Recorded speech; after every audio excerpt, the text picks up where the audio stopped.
Now as we look at conflict, we're going to look at it from a way you might not expect. And what we're going to do is sort of ask this question, and that is that when you're working with people and you're navigating that conflict, should there be passion? Most people would say, sure, there should be passion. Well, there's a belief system that passion has some elements to it that are nonverbal, and there's some verbal ones too. Together they make up the pattern of passion, and that we can replicate them as leaders. So that's what we're going to do, is take a look at what passion is. There are 4 elements that contribute to passion. They're up here, and if you look at those 4 patterns, we're going to practice those together, and they will contribute to passion.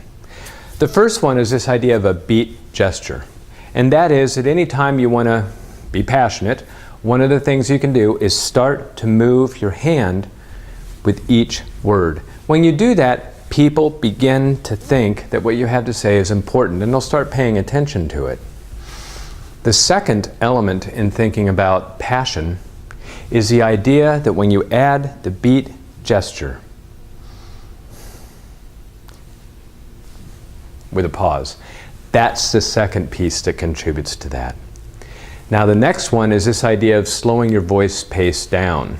And what happens is if you talk at a certain speed with a beat gesture and then you start to talk more slowly.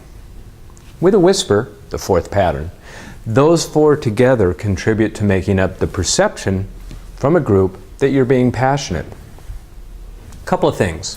First off, be authentic, be genuine. If you're not passionate, don't be. If you are passionate, then know that by putting these 4 elements together in a choreography, you will become more congruent with delivering that message of passion. In addition to being authentic and genuine, the other element in thinking about being passionate is this is the time that you might want to be able to say something to a group that's going to resonate with their value system.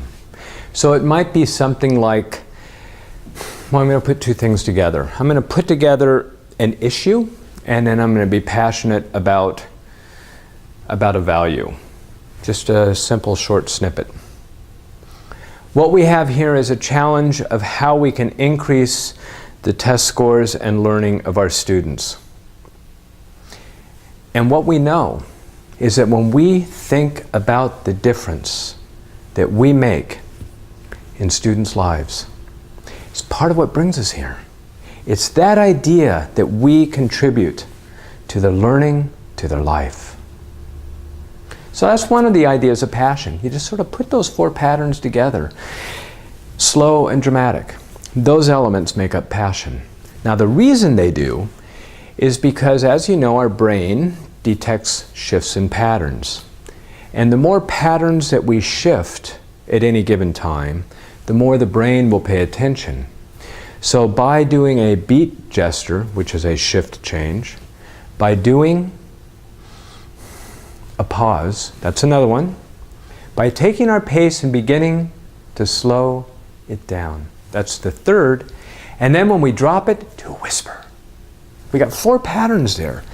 In a group, they might be emotionally connected, they might be sitting there Sudoku and crossword and reading papers, whatever it is. By adding these 4 patterns, we get their attention. Those that are already paying attention, they're captivated by the idea that there's some passion being said.